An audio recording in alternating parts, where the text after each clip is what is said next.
Hello guys, let's start. आज हम इस सेशन में बात करने वाले हैं ray optics. My name is Ritesh Dahiya. और रे ऑप्टिक्स आपके हिसाब से, नीट के हिसाब से बहुत इंपॉर्टेंट चैप्टर है। 2 सवाल इसके पक्का आएंगे आपके। चैप्टर थोड़ा सा लंबा है, नंबर और टॉपिक्स थोड़े से ज़्यादा हैं इसमें, but at the same time आपके एग्जाम के पॉइंट ऑफ व्यू से 8 नंबर का चैप्टर है, तो इस पर ध्यान दीजिएगा। सारे टॉपिक कवर करेंगे, छूटेगा कुछ भी नहीं। और फिर हम इसके प्रीवियस ईयर क्वेश्चन भी करेंगे, और साथ के साथ मैं आपको मेंस के भी कुछ सवाल करवाऊंगा, सो दैट आपको उस पर भी कंफर्टेबल आ जाए। Right, let's start. तो रे ऑप्टिक्स की अगर हम बात करें तो आपके नंबर ऑफ चैप्टर्स जो हैं वो आपका रिफ्लेक्शन। अच्छा, इसमें हम बात करते हैं रे ऑप्टिक्स में होता क्या है। तो सबसे पहले हो गया आपका रिफ्लेक्शन। रिफ्लेक्शन है कि रे आई आपकी, रे आके टकरा के, जैसे रिफ्लेक्शन की अगर हम बात करें तो ये मान लीजिए आपकी कोई सरफेस है, और इस सरफेस पे मान लीजिए रे आपकी ऐसे इंसिडेंट हुई है, तो रे आपकी यहाँ से रिफ्लेक्ट होके जाएगी। ये बात हमें पता है, angle i will be equal to angle r, ये रिफ्लेक्शन में बात करेंगे। और उसी के साथ साथ एक और फिनोमिना होता है जिसको हम रिफ्रैक्शन कहते हैं। ये एंगल R1 कह लीजिए और R2 कह लीजिए, ये एंगल ऑफ रिफ्रैक्शन आएगा। मान लीजिए ये आपका एयर है, ये आपका कोई मीडियम है, वाटर हो गया, ग्लास हो गया, ये कोई मीडियम है आपका। तो रे आपकी जब भी किसी भी इंटरफेस से टकराती है, दोनों फिनोमिना एक साथ हो सकते हैं। लेकिन जब हम यहाँ पे सिर्फ और सिर्फ रिफ्लेक्शन की बात करते हैं तो हम कहेंगे कि 99.99% आपका रिफ्लेक्शन हुआ है, तो इसका मतलब रे आई है और 99.99% रिफ्लेक्ट हो गई। जब हम बात करेंगे रिफ्रैक्शन की, तो रिफ्रैक्शन में हम कहेंगे 99.999% आपकी रिफ्रैक्ट हो गई। ठीक है, इस चीज़ को ध्यान रखना है, रिफ्लेक्शन और रिफ्रैक्शन के फ़र्क है।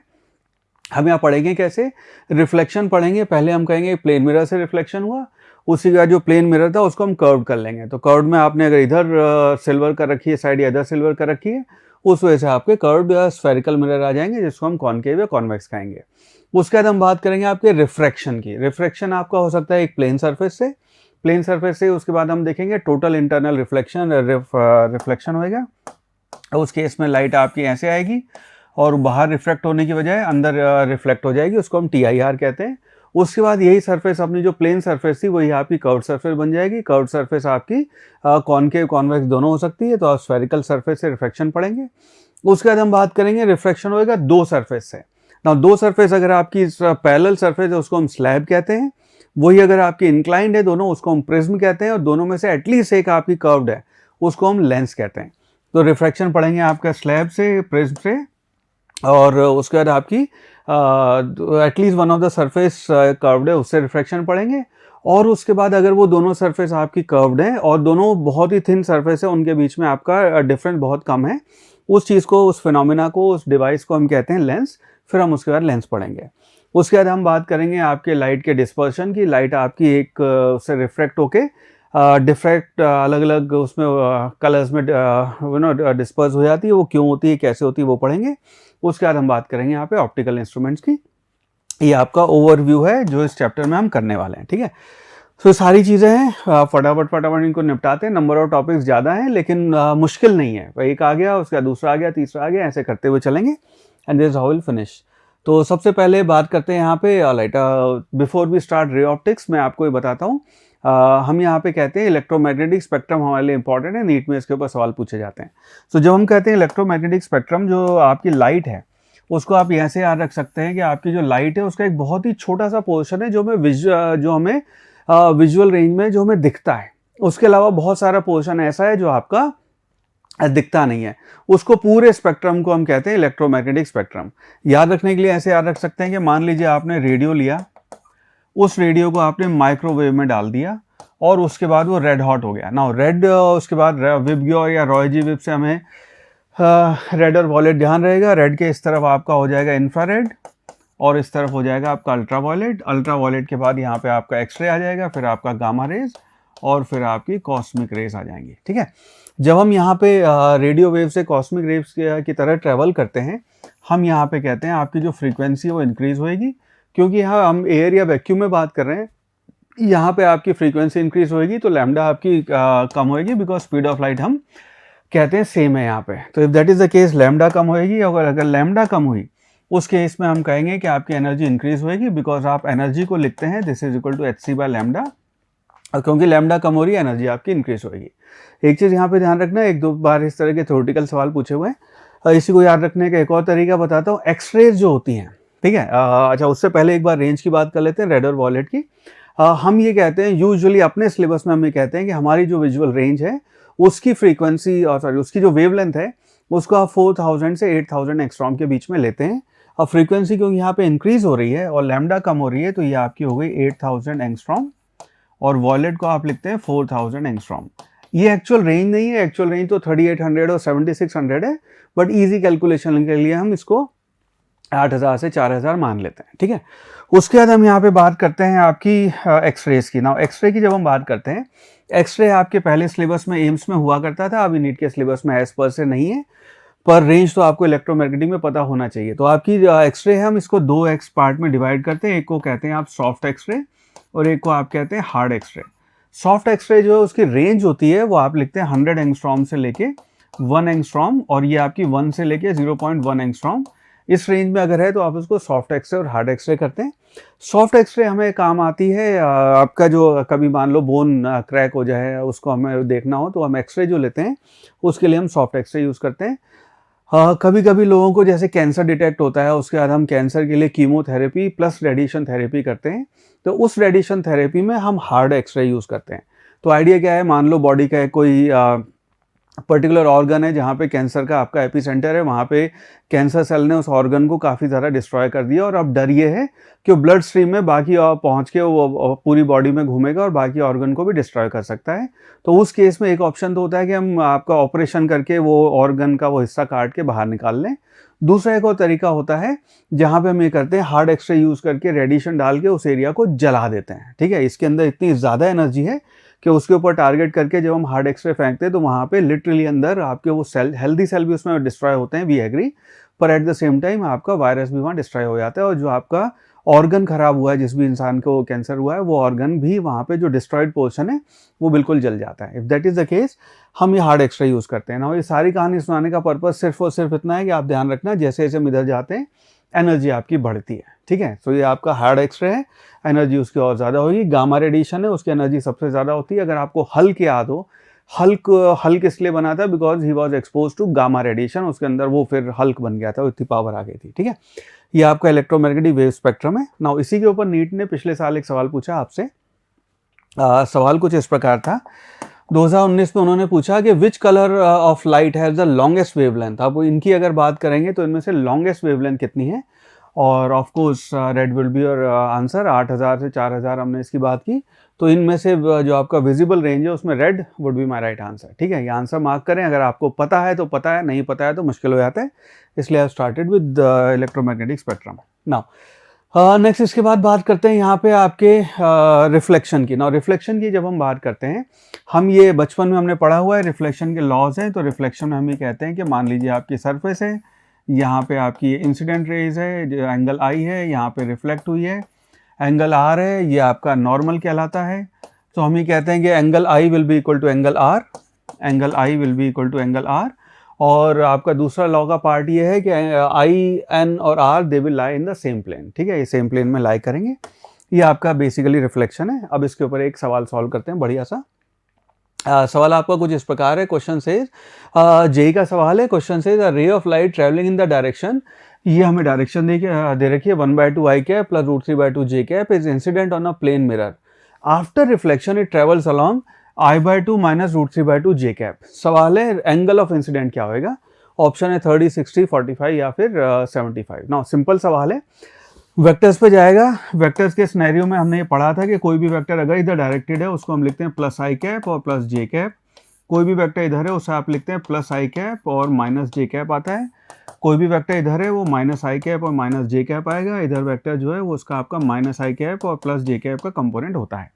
ये बात अपने को पता है, ठीक है। नाउ इंसिडेंट वेक्टर जो है उसका है आई कैप और जे कैप दोनों प्लस है।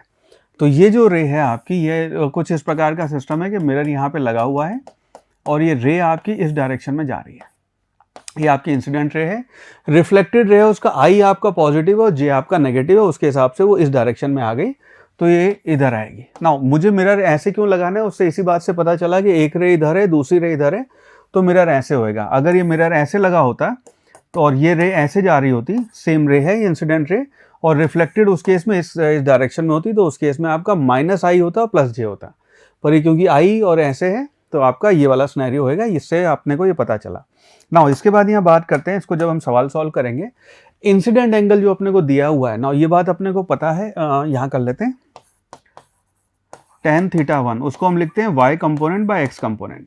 नाउ y कंपोनेंट है उसका √3/2, तो ये होएगा आपका √3/2 डिवाइडेड बाय 1/2 यानी कि √3, यानी कि आपका इंसिडेंट एंगल जो आ गया थीटा 1, ये थीटा 1 हॉरिजॉन्टल से ये हो गया आपका 60 डिग्री का एंगल।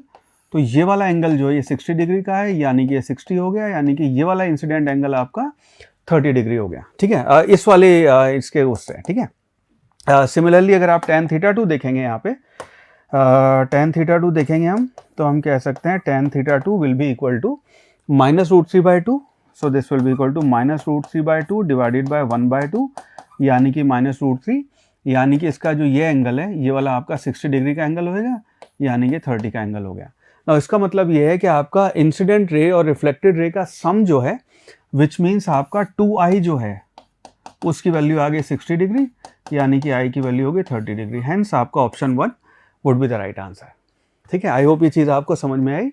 इंटरनेट के ऊपर 1.5 पन्ने के इसके सॉल्यूशन दे रखे हैं, वो सारे बेकार हैं। This is the right one और this is a proper one. Alright, now next बात करते हैं reflection from a spherical surface. तो अगर आपके सरफेस कॉनकेव मिरर या कॉन्वेक्स मिरर वाला सिनेरियो है, तो उस केस में आप ये मिरर फॉर्मूला यूज़ करते हैं, जिसको हम कहते हैं 1/f will be equal to 1/v plus 1/u। ये v आपका जो है ये आपका इमेज का डिस्टेंस है मिरर के पोल से, u आपका ऑब्जेक्ट का डिस्टेंस है मिरर के पोल से, और f आपकी फोकल लेंथ है। उसी को अगर v कैलकुलेट करने के लिए आप यूज़ करें तो आप लिख सकते हैं v will be equal to uf divided by u minus f, ये आपका मिरर फॉर्मूला हो जाएगा। तो ये मिरर फॉर्मूला जो है जब हम यहाँ बात करते हैं राइट लेटरल मैग्नीफिकेशन की, तो लेटरल मैग्नीफिकेशन होएगा आपका इमेज का साइज डिवाइडेड बाय ऑब्जेक्ट का साइज। उसकी जो वैल्यू आई थी आपका मैग्नीफिकेशन, इस फॉर्मूले को ध्यान रखना, will be equal to -v/u।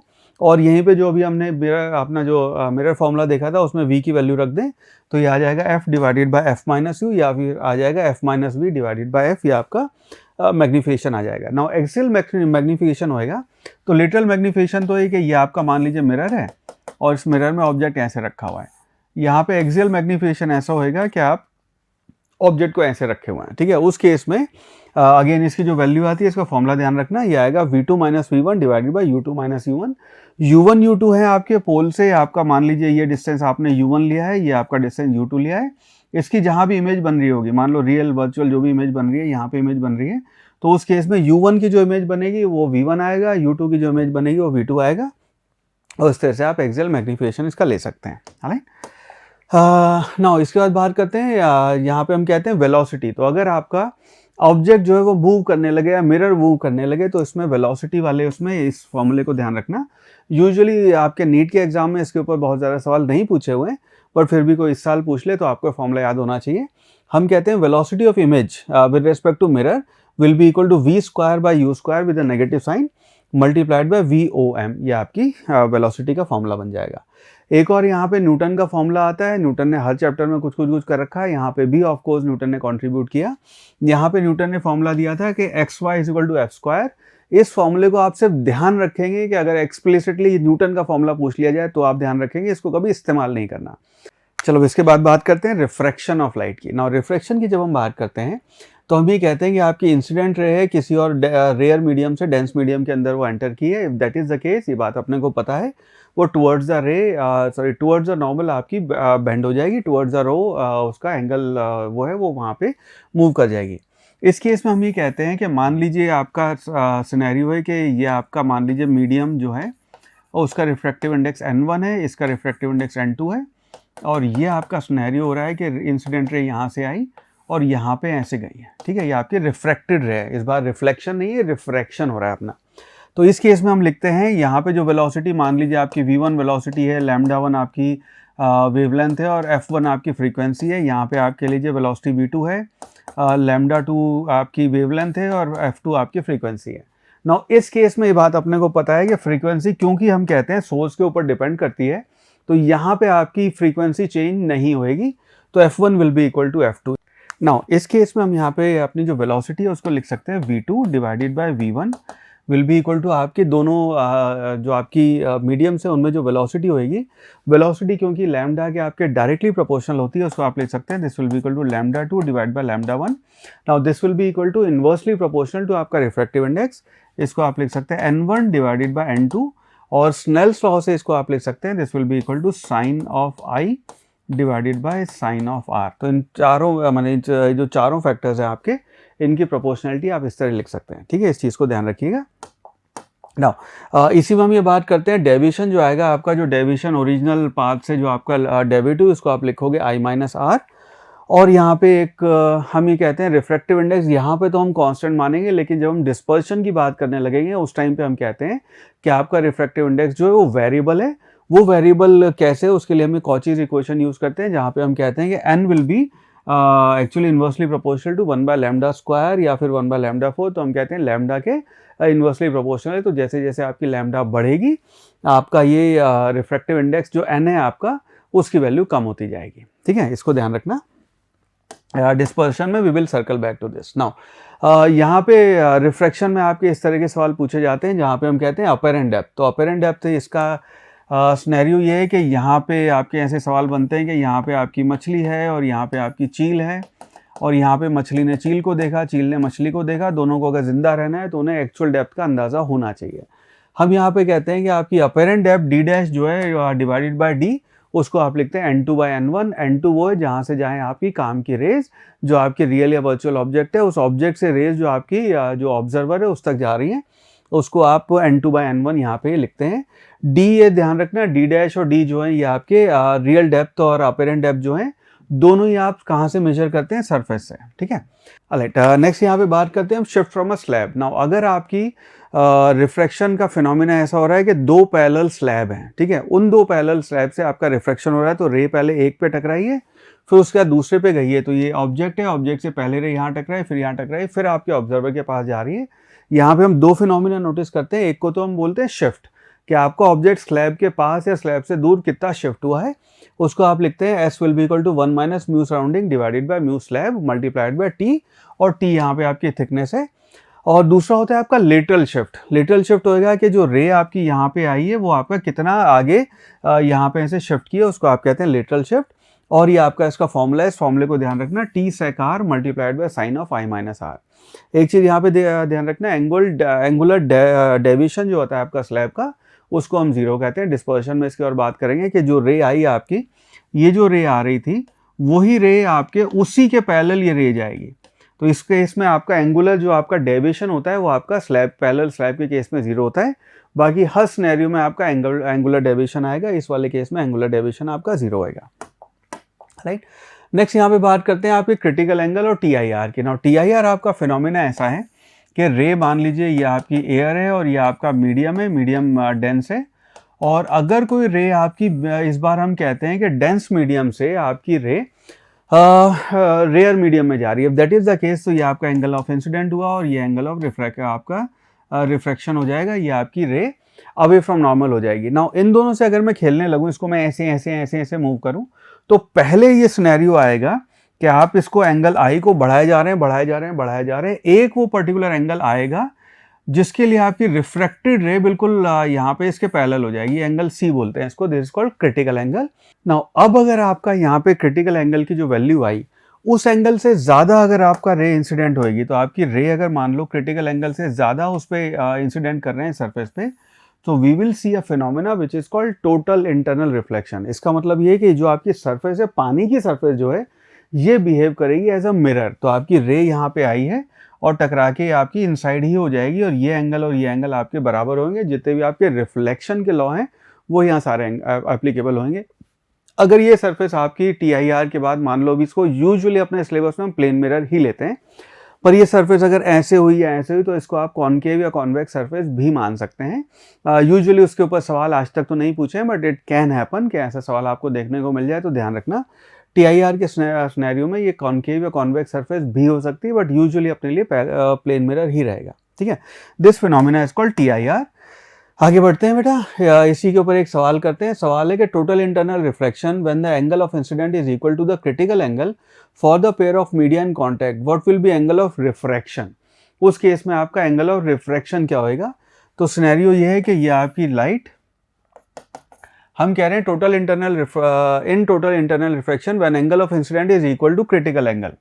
तो ये आपका रे ऐसे आ रही है कि आपका इंसिडेंट एंगल क्रिटिकल एंगल के बराबर है। सवाल है what will be the angle of refraction. तो इस केस में ये तो आपकी लाइट हो गई रिफ्लेक्ट, ठीक है, और एंगल ऑफ रिफ्रैक्शन की बात करोगे तो ये आपकी एंगल ऑफ रिफ्रैक्शन हो गया। तो that means option number A 90 degree would be the right answer, NEET 2019 में 4 नंबर। राइट, इसके बाद बात करते हैं चलो प्रिज्म की। प्रिज्म हम वो कहते हैं वो फिनोमेना है कि जहाँ पे आपका दो सरफेस से रिफ्रैक्शन हो रहा है और वो दोनों सरफेस आपके एक सर्टेन इंक्लाइंड एंगल पे हैं। If that is the case, ये आपका स्नैरियो है, ये आपका स्टैंडर्ड टर्मिनोलॉजी है, जहाँ पे हम कहते हैं कि आई आपका एंगल ऑफ इंसिडेंट है, ई को हम कहते हैं एंगल ऑफ इमर्जेंस है। यहाँ पे हमने रिफ्लेक्शन और रिफ्रैक्शन के फिनोमेना में तो एक ही बार आपका रिफ्लेक्शन या रिफ्रैक्शन हो रहा था। यहाँ पे क्योंकि दो बार आपका रिफ्रैक्शन होएगा, एक बार यहाँ पे और एक बार यहाँ पे, तो ये जो फाइनल रे आपकी बाहर निकलेगी इसको हम नाम देते हैं इमर्जेंट रे, और इसका नॉर्मल के सरफेस से साथ जो एंगल है उसको हम ई नाम देते हैं। ये आपका एंगल ऑफ इमर्जेंस होएगा। ए आपका एंगल ऑफ प्रिज्म कहलाता है ना। यहाँ पे कुछ लोग स्टूडेंट इस बात पे गड़बड़ करते हैं कि ए क्या है। अगर मैं आपसे सवाल पूछूं कि मान लीजिए ये आपका एंगल 50, ये एंगल 60 और ये एंगल 70, मान लो ये आपका इस तरह का ट्रायंगल है। अगर मैं आपसे पूछूं कि एंगल ऑफ प्रिज्म क्या होगा, बाय डिफॉल्ट लोग देख के कहते हैं सर 60। अरे नहीं बेटा, डिपेंड करेगा कौन सी सरफेस से आपका रिफ्रैक्शन हो रहा है। तो अगर रे यहाँ से है और यहाँ से बाहर निकली है तो आपका एंगल ऑफ प्रिज्म जो है वो 50 होएगा। अगर रे यहाँ से आई है और यहाँ से बाहर निकली है तो 60 आपका एंगल ऑफ प्रिज्म होएगा। तो एंगल ऑफ प्रिज्म वो एंगल है जिसकी दो सरफेस पे आपका रिफ्रैक्शन का फिनोमिना हो रहा है, उसको हम एंगल ऑफ प्रिज्म यहाँ पे डिनोट करते हैं। यहाँ पे जो आपको फॉर्मूले ध्यान रखने हैं वो ये है कि एंगल ऑफ ए, उसकी जो वैल्यू आती है angle of prism that will be equal to R1 + R2। इसका प्रॉपर डेरिवेशन है, उसको अभी हम स्किप कर रहे हैं। तो आपका जो इंटरनल दो रिफ्रैक्शन होंगे R1 R2, उन दोनों की वैल्यू आती है ट्रायंगल के एंगल का सम लेके वगैरह वगैरह, R1 = R2। और यहाँ पे आप लिखते हैं angle I + angle E will be equal to A + आपका डेविएशन जो होएगा, ठीक है। ये आपका चार वो चीज़ें उनको ध्यान रखना। तो यहाँ पे हम कहते हैं मैक्सिमम डेविएशन जो होएगा। तो नाउ मैक्सिमम डेविएशन का केस हम वो कहते हैं जहाँ पे आपका या तो एंगल ऑफ इंसिडेंट आपका 90 हो या फिर एंगल ऑफ इमर्जेंस आपका 90 हो। नाउ यहाँ पे एंगल ऑफ इमर्जेंस 90 होने का मतलब ये है कि आपकी रे देखो, अगर एंगल 90 हुआ तो सीधी रे यहाँ से बाहर वो चली जाएगी, प्रिज्म के अंदर घुसेगी क्यों, ठीक है। पर यहाँ पे हम इसको वर्ड यूज करते हैं जिसको हम कहते हैं ग्रेजिंग एंगल। जेई के एग्जाम में वर्ड यूज किया हुआ है जहां पे हमने कहा था ग्रेजिंग एंगल, और इसका मतलब होता है कि आई की वैल्यू 89.999999 है तो के अंदर तो जाएगी, ठीक है। तो उसको ऑलमोस्ट हम 90 मान लेते हैं। तो एंगल आई की वैल्यू अगर आपकी 90 है तो उसका मतलब है 89.999 ग्रेजिंग एंगल की बात कर रहे हैं। तो मैक्सिमम डेविएशन तब आएगा या तो आपका आई या ई दोनों में से कोई एक एंगल 90 हो और ये आपकी डेल्टा मैक्स की वैल्यू होती है। इस रिजल्ट को आपने ध्यान रखना है। अपने ऊपर जो सवाल पूछते हैं वो हमसे पूछते हैं मिनिमम डेविएशन पे। मिनिमम डेविएशन की कंडीशन तब होगी जब आपका एंगल आई और ई जो है वो दोनों बराबर हो। तो ये 60 डिग्री के एंगल से यहाँ पे एंटर किए और 60 से बाहर आई है, एंगल आई और ई आपके दोनों बराबर होंगे। उस केस में इसका प्रॉपर डेरिवेशन है कि आपकी R1 और R2 जो आपके इंटरनल रिफ्लेक्शन के एंगल है वो दोनों भी बराबर आ जाते हैं। और ये फॉर्मूला है जो आपको ध्यान रखना है, जहाँ पे हम कहते हैं इसको प्रिज्म फॉर्मूला, कि आपका रिफ्रैक्टिव इंडेक्स है that will be equal to sine of A + delta minimum divided by sine of A/2। ये आपका फॉर्मूला है। इसके ऊपर डायरेक्ट सवाल पूछे हुए हैं आपसे, इस फॉर्मूले को आपने अच्छे से ध्यान रखना है, कंटेस्ट करना है, डायरेक्ट इसके ऊपर सवाल पूछे हुए हैं आपसे, राइट। नाउ इसके बाद बात करते हैं आपके एंगुलर डिस्पर्शन की। अच्छा, एक और चीज़ है यहाँ पे, इसको हम कहते हैं थिन प्रिज्म। थिन प्रिज्म आपका वो प्रिज्म होता है जिसका जो एंगल ऑफ ये वाला प्रिज्म है जिसकी हम बात कर रहे हैं वो एंगल आपका 1 डिग्री या फिर 2 डिग्री होएगा, ठीक है। और थिन प्रिज्म की जरूरत हमें यहाँ भी पड़ती है। थिन प्रिज्म के ऊपर एक फॉर्मूला आपका वेव ऑप्टिक्स में भी, तो इसको ध्यान रखना कि थिन प्रिज्म का जो डेविएशन है उसको आप लिखते हैं n-1 मल्टीप्लाइड बाय A, और n आपका रिफ्रैक्टिव इंडेक्स है, A आपका रेडियन में एंगल है। अगेन इसको डिग्री में अगर कन्वर्ट करना होगा तो 180/π से आप मल्टीप्लाई करके इसको रेडियन से डिग्री में कन्वर्ट कर सकते हैं। शिफ्ट जो आता है आपका उसको लिखते हैं आप n-1 मल्टीप्लाइड बाय AA। ये आपका shift of a thin prism होता है। ये दोनों फॉर्मूले आपको ध्यान रखने हैं। नेक्स्ट यहाँ पे बात करते हैं हम एंगुलर डिस्पर्शन की और आपके डिस्पर्सिव पावर की। ना एंगुलर डिस्पर्शन क्या है, अब हम यहाँ पे कह रहे हैं कि जो आपकी लाइट है वो उसमें मान लीजिए बहुत सारे कलर है, व्हाइट लाइट है, मतलब सारे पॉसिबल कलर उसके अंदर हैं। तो प्रिज्म क्या करता है, उसको आपके 7 कलर्स में, जो हम प्राइमरी कलर्स नोटिस कर सकते हैं, उन 7 कलर्स में ब्रेक कर देता है। If that is the case, तो हम यहाँ पे कहते हैं जो आपका एंगुलर डिस्पर्शन है थीटा, वो थीटा होएगा कि आपकी जो इंसिडेंट रे थी वहाँ से आपका रेड और आपका वॉयलेट जितना ब्रेक हुआ है अलग अलग कलर्स में, उनका जो एंगल है, उनके बीच का जो ये एंगल है उसको आप थीटा एंगल कहते हैं। ये आपका एंगुलर डिस्पर्शन कहलाता है। एक चीज ध्यान रखना, यहाँ पे अगर लाइट ऐसे इंसिडेंट है तो वॉयलेट जो है वो प्रिज्म के सबसे पास होएगा और रेड सबसे ज़्यादा दूर होएगा, या फिर आप कह सकते हैं डेविएशन जो है वो वॉयलेट का सबसे ज़्यादा होएगा और रेड का सबसे कम होएगा। ठीक है, इसके पीछे रीज़न फिर आपका कॉचीज इक्वेशन है, रिफ्रैक्टिव इंडेक्स आपका लैम्डा के इन्वर्सली प्रोपोर्शनल है। यहाँ पे हम डिफाइन करते हैं एक और टर्म जिसको आप कहते हैं dispersive power. Dispersive power dimensionless quantity, इसको ध्यान रखना, नाम हमने पावर दे रखा है पर डायमेंशनलेस क्वांटिटी, इसको हम कहते हैं कि आपका जो डिस्पर्शन हुआ है थीटा है आपका डिस्पर्शन वॉयलेट और रेड के बीच में, डिवाइडेड बाय जो आपका येलो का डिस्पर्शन हुआ है। येलो को हम यहाँ पे मीन लाइट मानते हैं, तो येलो का जो डिस्पर्शन है उन दोनों का जो रेशो है उसको आप कहते हैं डिस्पर्सिव पावर, और इसकी वैल्यू यहाँ से आ जाती है। ठीक है, इसको ध्यान रखना आप। ऑलराइट, चलो इसी के ऊपर एक आपके नीट का सवाल सॉल्व करते हैं। ऑलराइट, नेक्स्ट क्वेश्चन आपके आईआईटी मेंस के एग्जाम में पूछा गया। मैं चाहता हूँ इस तरह के सवालों की भी आपकी प्रैक्टिस हो। क्वेश्चन से प्रिज्म ऑफ एंगल 1 डिग्री, आपका ए जो दिया हुआ है प्रिज्म एंगल वो 1 डिग्री यानी कि थिन प्रिज्म हो गया, हैज रिफ्रैक्टिव इंडेक्स एम की वैल्यू आपको 1.5 दी हुई है। A good estimate for minimum angle of deviation in degrees is close to n/10, और आपको बताना है यहाँ पे n की वैल्यू क्या होगी। नाउ इस केस में हम लिखते हैं जो आपका एंगल ऑफ डेविएशन है उस डेविएशन को आप लिखते हैं this will be equal to m-1 multiplied by a। तो इसकी जो वैल्यू है ये हो जाएगी n जो है रिफ्रैक्टिव इंडेक्स वो अपने को दिया हुआ 1.5 - 1 मल्टीप्लाइड बाय 1 डिग्री। सो इसकी वैल्यू हो जाएगी this will be equal to 0.5 degree आपकी वैल्यू हो जाएगी, और इसको सवाल में n/10 के बराबर दिया हुआ है विच इम्प्लाइज n की जो वैल्यू है 10 से मल्टीप्लाई कर देंगे that will be equal to 5।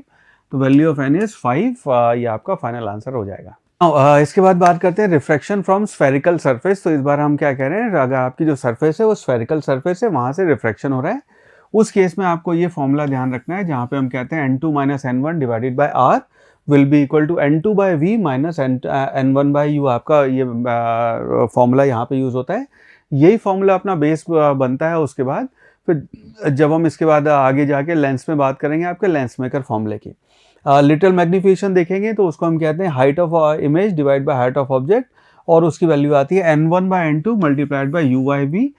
ये फॉर्मूला आपका प्लेन मिरर से डिफरेंट है, या आपका जो दूसरा मिरर की बात कर रहे थे वहाँ से डिफरेंट ये है कि आपके n1 और n2 की यहाँ पे बात हो गई, वहाँ पे लाइट टकरा के सेम मीडियम में वापस जा रही थी। अगर वो वाला केस था कि टकरा के सेम मीडियम में वापस गई है तो n1 n2 बराबर थे, और क्योंकि वहाँ पे लाइट रियल ऑब्जेक्ट के लिए वापस रियल इमेज के लिए वापस जा रही थी इसलिए आपका माइनस साइन था। यहाँ पे रियल इमेज के लिए टकरा के आपकी दूसरे मीडियम में जाएगी, इसलिए यहाँ पे माइनस साइन नहीं है। इस चीज़ को ध्यान रखना है। ये आपका मैग्नीफिकेशन हो गया सरफेस पे। तो इसके बाद हम बात करते हैं लेंस की। तो लेंस में हम ये कहते हैं, टेक्निकली हम ऐसे डिफाइन करते हैं कि कोई भी दो सरफेस है जहाँ पे रिफ्रैक्शन हो रहा है और एटलीस्ट वन ऑफ देम जो है आपकी वो कर्व्ड सरफेस है, उसको हम लेंस कहते हैं। तो ये आपका प्लेनो कॉन्वेक्स कॉनकेव कहलाता है, ये बाय कॉनकेव। तो दोनों साइड अगर आपकी कॉन्वेक्स हैं या दोनों साइड आपकी कॉनकेव है तो उसको बाय कॉनकेव या बाय कॉन्वेक्स कहते हैं। अदरवाइज वो प्लेनो कॉनकेव ऐसी हो जाती है कि एक साइड आपकी प्लेन है, दूसरी आपकी कॉनकेव या कॉन्वेक्स हो सकती है, और दोनों ही कॉनकेव या दोनों कॉन्वेक्स भी हो सकती हैं आपकी सर्फेसेस। नाउ यहीं पे जो हम लेंस के लिए आगे डिफाइन करते हैं चीज़ें, हम कहते हैं यहाँ पे लेंस मेकर फॉर्मूला जो है इसको ध्यान रखना है, 1/f will be equal to n-1 multiplied by 1/r1 minus 1/r2।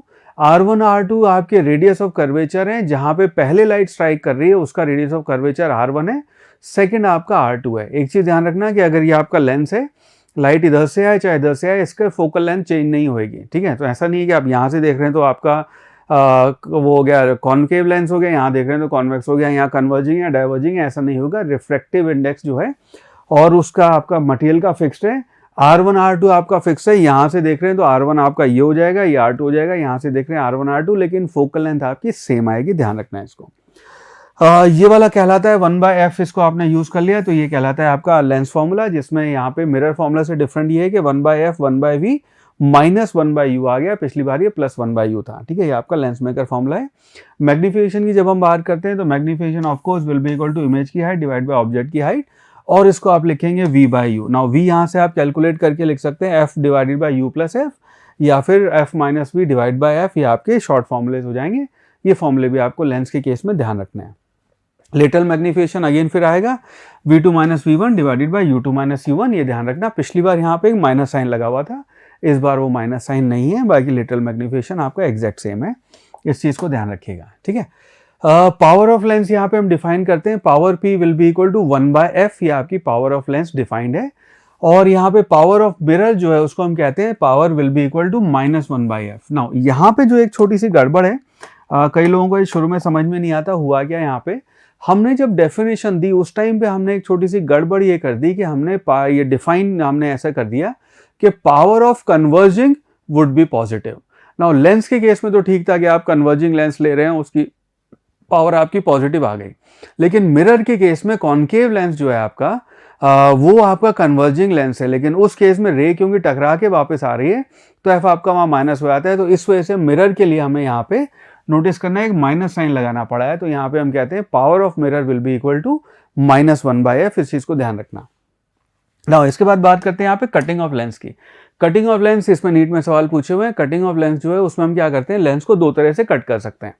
तो ये आपका अगर लेंस है तो उसको आप दो तरह से, या तो इस एक्सिस पे कट कर लें y एक्सिस पे, या फिर उसको कट करके आप एंड गेट लग रहा है ये लेंस कम, बट एनीवे तो आपने उसको ऐसे कट कर दिया लेंस को, ठीक है। ये आपका लेंस ऐसे है, इसको लेंस को आपने ऐसे कट कर दिया। If that is the case, एक चीज़ इसको ध्यान रखना कि अगर इसका फोकल लेंथ f था तो इसके बाद इन दोनों का जो आपके इंडिविजुअली आपने y एक्सिस पे जब कट किया है आपका फोकल लेंथ 2f हो जाएगा। ऐसे कट किया है तो फोकल लेंथ दोनों सेम रहेगा। पावर क्योंकि यहाँ पे आपका फोकल लेंथ आपका डबल हो गया है तो पावर हाफ हो जाएगी, इसकी पावर सेम रहेगी, उसमें कोई चेंज नहीं आएगा। ऑलराइट, नाउ इसके बाद बात करते हैं आपके यहाँ पे कॉम्बिनेशन ऑफ लेंस की। कॉम्बिनेशन ऑफ लेंस की बात करते हैं। For a system of lens अगर आपने अगल बगल लगा रखे हैं, नेट पावर जो है वो हम उसको ऐड कर देते हैं। ऐड कैसे करते हैं कि आपने एक लेंस लिया, दूसरा लेंस लिया, तीसरा लेंस लिया, अगल बगल रख दिया, तो एक की पावर 5, दूसरे की 5, तीसरे की 10, तो आप उनको ऐड करके 5, 5 और 10 ऐड करके उनकी टोटल पावर लिख देंगे। और उसका इक्विवेलेंट f निकालना होगा कि f इक्विवेलेंट बताओ, तो f इक्विवेलेंट में आप करेंगे 1/f1 + 1/f2, ये आपकी ऐसे करके इक्विवेलेंट आपकी वो आ जाएगी फोकल लेंथ। अगर उसका मैग्नीफिकेशन बताना हो तो आप इंडिविजुअली मैग्नीफिकेशन अगर आपको पता है या वो निकाल के उनको अगर आप मल्टीप्लाई कर देंगे तो आपका टोटल सिस्टम का मैग्नीफिकेशन आ जाएगा कि आपका टोटल जो है आपका 3 लेंस, 2 लेंस, 5 लेंस जो भी कॉम्बिनेशन हो रहा है वो कितना मैग्नीफिकेशन कर रहा है, ठीक है। इस चीज़ को ध्यान रखना। नेक्स्ट यहाँ पे करते हैं कि अगर आपका एक फॉर्मूला है, इसकी यूजुअली कभी ज़रूरत पड़ती नहीं है, बट क्योंकि मुझे पता है इसलिए मैं बता रहा हूँ कि अगर आपके लेंस जो है उनको हमने डी डिस्टेंस पे रखा हुआ है, इस वाले केस में तो हम कह रहे थे लेंस को हमने बिल्कुल अगल बगल रखा हुआ है, चिपका के रखा हुआ है, थिन लेंसेज हैं आपके।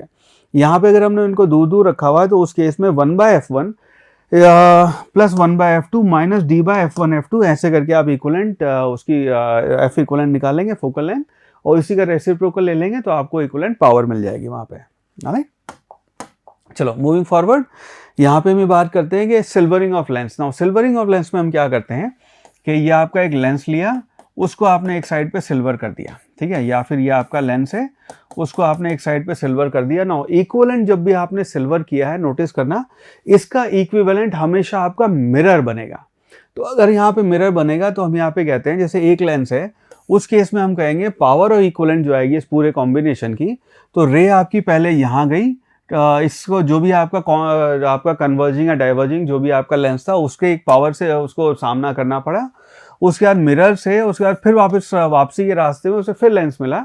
तो यहाँ पे आपकी पावर जो है लेंस की 2 बार यूज़ हुई, एक बार मिरर की पावर यहाँ पे यूज़ हुई है, इसलिए हम यहाँ पे इसका f इक्विवेलेंट जो है या p इक्विवेलेंट लिखते हैं ट्वाइस लेंस प्लस मिरर, और आपका f इक्विवेलेंट यहाँ पे लिख देते हैं 1/f मिरर - 1/f लेंस। इसका रीज़न ये कि हमें ये पता है f इक्विवेलेंट जो बनेगा ये आपका एक्चुअली मिरर बनेगा, इसलिए जो मिरर की पावर का हमने माइनस साइन लगाया था वो भी हमने यहाँ माइनस साइन लगा दिया है। इस वजह से ये जो मिरर था ये माइनस माइनस प्लस हो गया और ये आपका प्लस का माइनस हो गया। इसको ध्यान रखना है, फॉर्मूला काम आता है। हालांकि नाउ अब इसी पे एक सवाल सॉल्व करते हैं जो आपके नीट से एग्जाम में 2019 में पूछा गया। क्वेश्चन से two similar thin equiconvex lens of focal length f each are kept coaxially in contact with each other such that the focal length of the combination is f1। उनकी combined आपकी focal length f1 है। When the space between the two lenses is filled with glycerin which has the same refractive index mu is equal to 1.5 as that of the glass, then the equivalent focal length is f2। उस case में आपकी equivalent focal length f2 है।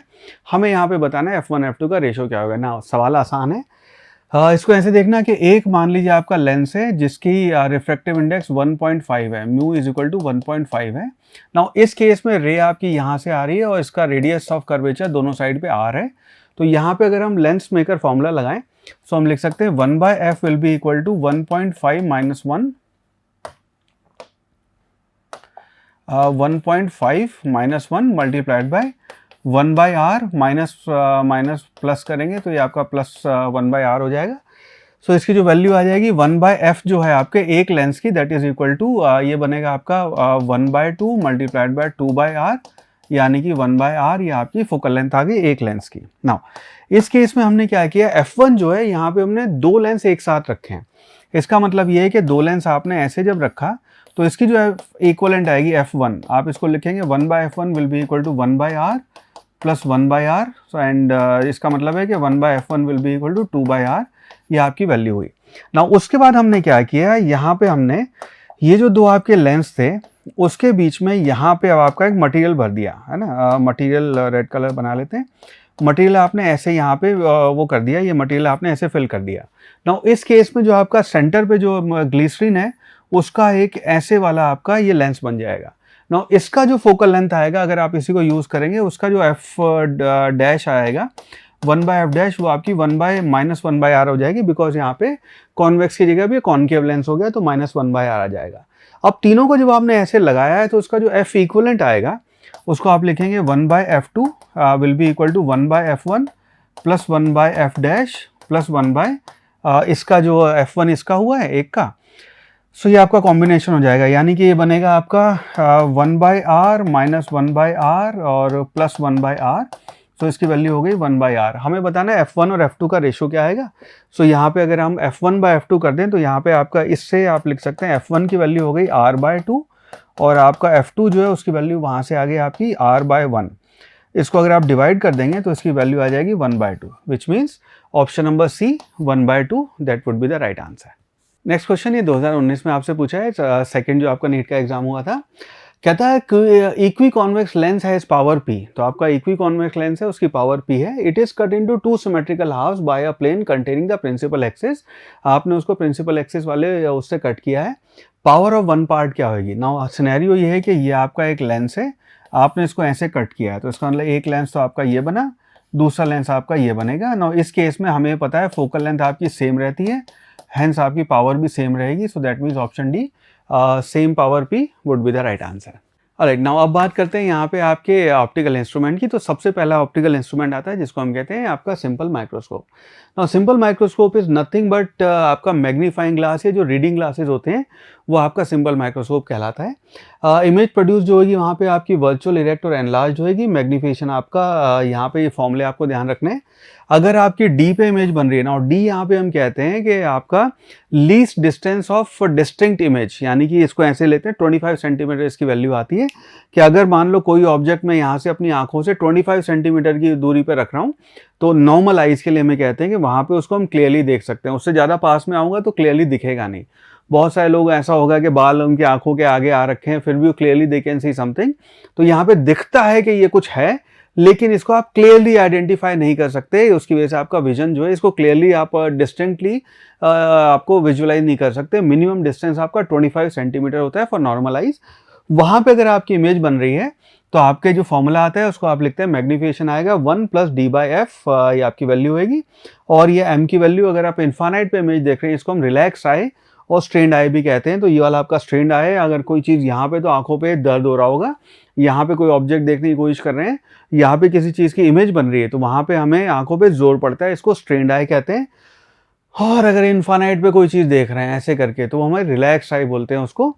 तो इसके लिए formula आपका d/f ये value हो जाती है। ठीक है, ये ध्यान रखना। ऑब्जेक्ट यहाँ पे आपने रखा है, ये जो आपका ऑब्जेक्ट है ये आपका फोकस और इसके बीच में रखते हैं और यहाँ पे वर्चुअल एनलार्ज इमेज आपकी बनती है यहाँ पे।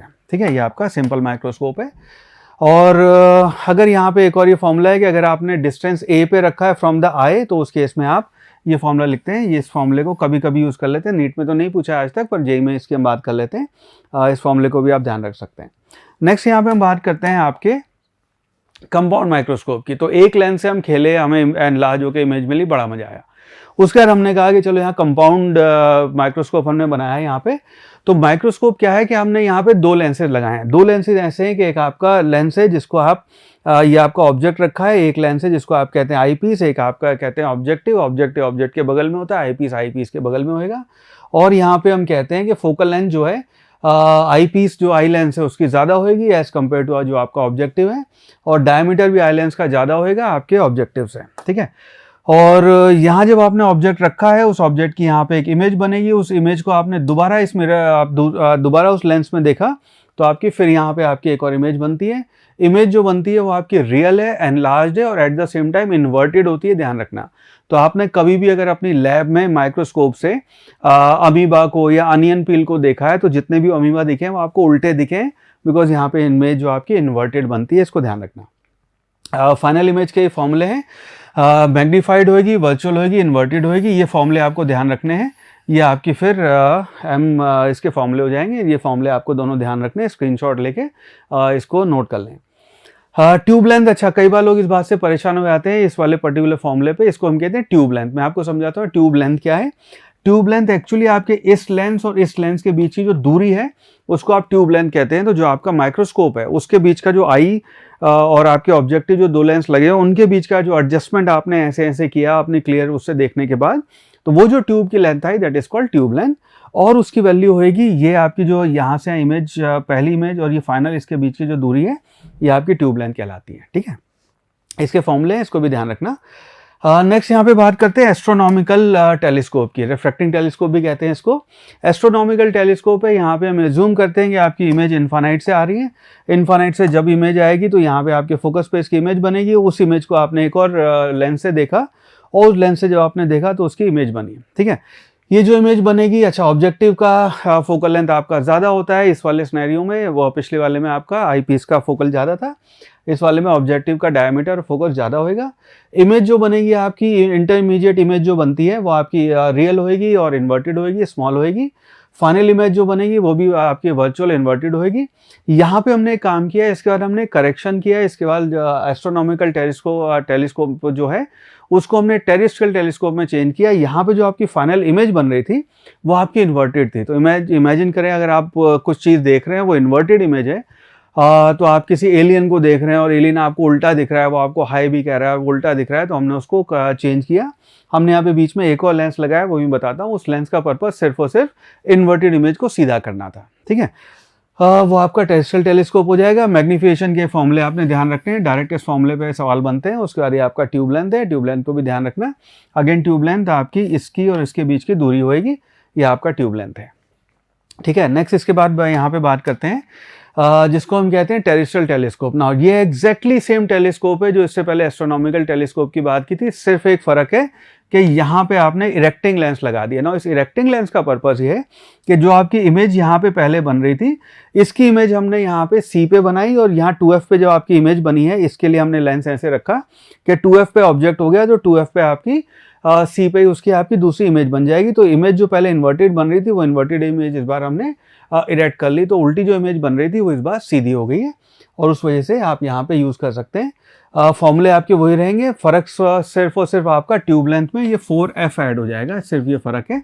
बाकी आपके मैग्नीफिकेशन में कोई चेंज नहीं आएगा, मैग्नीफिकेशन एग्जैक्टली वही वाला है जो इससे पहले वाले टेलीस्कोप में था, ठीक है। इसके बाद यहाँ पे बात करते हैं आपकी गैलीलियन टेलीस्कोप की। गैलीलियो ने भी एक टेलीस्कोप बनाया। गैलीलियो ने जो टेलीस्कोप बनाया था उसमें एक कॉन्वेक्स और एक कॉन्केव लेंस यूज़ किया था और एक कन्वर्जिंग लेंस था और एक डाइवर्जिंग लेंस था। मैग्नीफिकेशन उसका ये हो जाता है। ये अगेन फिर फॉर्मूले हैं, स्टेज पे क्रैश कोर्स में तो हम फॉर्मूले ही याद कराएंगे, इसका डेरिवेशन में अभी नहीं कर रहा हूँ। तो ये आपके मैग्नीफिकेशन के फॉर्मूले हैं, इसको ध्यान रखना। अगेन जो लेंथ होगी आपकी ये आपकी ट्यूब लेंथ कहलाएगी, ठीक है। तो लेंथ आपकी FO माइनस UE या फिर इन्फाइनाइट पे बन रहा है तो FO minus UE, FO minus FE, UE आपका FE बन जाएगा।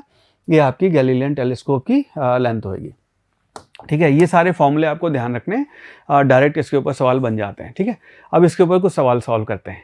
आप सवाल सॉल्व करने से पहले कुछ एक लास्ट चीज़ और देख लेते हैं जिसको हम कहते हैं यहाँ पे रिजॉल्विंग लिमिट या फिर आपकी रिजॉल्विंग पावर। ना रिजॉल्विंग पावर और रिजॉल्विंग लिमिट ये होता है अपने टेलीस्कोप या फिर माइक्रोस्कोप की जब हम यहाँ बात करते हैं, हम कहते हैं microscope the minimum distance between two lines at which they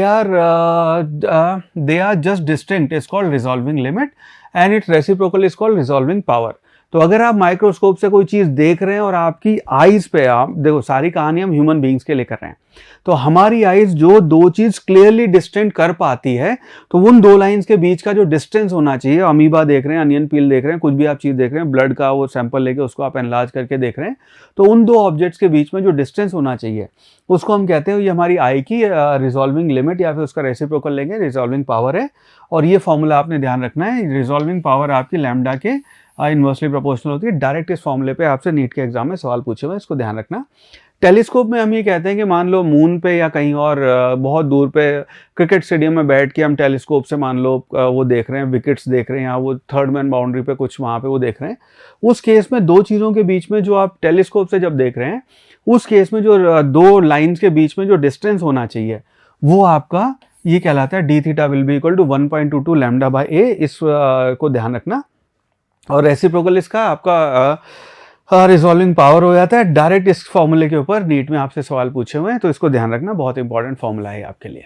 right, next सवाल सॉल्व करते हैं। 2016 में आपसे नीट के एग्जाम में पूछा गया क्वेश्चन से, astronomical telescope has objective and eyepiece जिसकी फोकल लेंथ आपको 40 सेंटीमीटर और 4 सेंटीमीटर रेस्पेक्टिवली दी हुई है, to view an object 200 centimetre away from the objective. इस बार आप ऑब्जेक्ट जो है उसको देख रहे हैं 200 सेंटीमीटर पे। नाउ यहाँ पे थोड़ा सा अपना सिनेरियो स्टैंडर्ड से बदल जाता है, इसीलिए मैं सवाल यहाँ करवा रहा हूँ। यूजुअली हमने कहा था कि जो आपका एस्ट्रोनॉमिकल टेलीस्कोप है उसकी आपकी ऑब्जेक्ट की लोकेशन इनफाइनाइट पे होगी, तो रेज आपकी इनफाइनाइट पे आके एफ पे आपकी उसकी ऑब्जेक्ट की, क्योंकि इनफाइनाइट से रेज आ रही है तो एफ पे आपके ऑब्जेक्ट की इमेज बनेगी। इस केस में आपका यहाँ पे जो ऑब्जेक्ट है वो 200 सेंटीमीटर पे है, उसके लिए हमें v की वैल्यू यहाँ पे निकालनी पड़ेगी। Length must be separated by distance, यहाँ हमें ट्यूब लेंथ बतानी है कितनी होगी। ना यहाँ पे ट्यूब लेंथ L अगर आप उसको कहते हैं ट्यूब लेंथ, ये L जो है उसको आप लिखेंगे, इस केस में आएगा V0 प्लस आपका FE, ये आपकी फाइनल वैल्यू आएगी ट्यूब लेंथ की। ना जो अपने को डेटा दिया हुआ है, अपने को डेटा दिया है u की वैल्यू -200 ले सकते हैं सेंटीमीटर में, v की वैल्यू हमें निकालनी होगी, V0 आपकी वैल्यू आएगी। f जो है वो आपका f0 जो है आपका ऑब्जेक्टिव का फोकल लेंथ, वो अपने को 40 सेंटीमीटर दिया हुआ है, और FE है वो अपने को 4 सेंटीमीटर दिया हुआ है। ये डेटा अपने को गिवन है। ना इसके बेसिस पे हम ये कह सकते हैं कि आपकी जो v की वैल्यू आएगी v, उसके लिए हम u यूज़ कर सकते हैं uf divided by u plus F direct.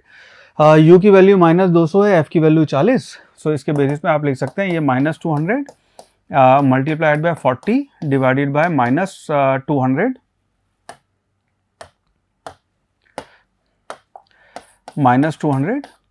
Plus 40। Now denominator बन जाएगा आपका -160, ये ऊपर बनेगा आपका 200 माइनस साइन के साथ मल्टीप्लाइड बाय 40। 40 से 160 काटेंगे तो 4 बचेगा, 4 से 5 काटेंगे 50 आएगा, तो V0 की जो वैल्यू है वो आ गई आपकी 50 सेंटीमीटर, ये आपकी V0 की वैल्यू आ गई। FE अपने को 4 दिया हुआ है, इसका मतलब ट्यूब लेंथ L जो आएगी that will be equal to 50 plus 4 which means 54 centimetre, ये आपकी फाइनल वैल्यू हो जाएगी। हेंस आपका option B 54 centimetre would be the right answer. Next question, IIT JEE mains में यह सवाल पूछा गया था। क्वेश्चन से the magnifying power of a telescope जिसकी ट्यूब लेंथ हमें दी हुई है 60 सेंटीमीटर इज 5। सवाल है what is the focal length of eyepiece की फोकल लेंथ हमें बतानी है। ऑप्शन है 30, 40, 10 या फिर 20 सेंटीमीटर। नाउ ये बात अपने को पता है, ट्यूब लेंथ जो है लेंथ उसको आप लिखेंगे FO प्लस FE, और इसकी वैल्यू हमें 60 सेंटीमीटर दी हुई है, आपकी क्वेश्चन नंबर 1 हो गई। ठीक है, उसके बाद हम कह रहे हैं हमें यहाँ पे दिया हुआ है टेलीस्कोप का मैग्नीफाइंग पावर जो है, सो अपने को F दिया हुआ है, उसको आप लिखते हैं FO बाई FE, उसकी वैल्यू 5 दी हुई है। इसका मतलब है दिस इम्प्लाइज F0 जो है वो हो गया आपका 5 FE, ये आपकी इक्वेशन 2 हो गई। इस इक्वेशन को अगर आप इक्वेशन 1 में इंसर्ट कर देंगे, so now we will find, यहाँ पे हम लिखेंगे this will be equal to 5 FE plus FE is equal to 60। इसका मतलब 6 FE इज इक्वल टू 60, यानी कि FE जो है उसकी वैल्यू हो गई 60 डिवाइडेड बाय 6, यानी कि 10 centimetre. So that would be our right answer, which means option number 4 10 centimetre, ये अपना राइट आंसर हो जाएगा।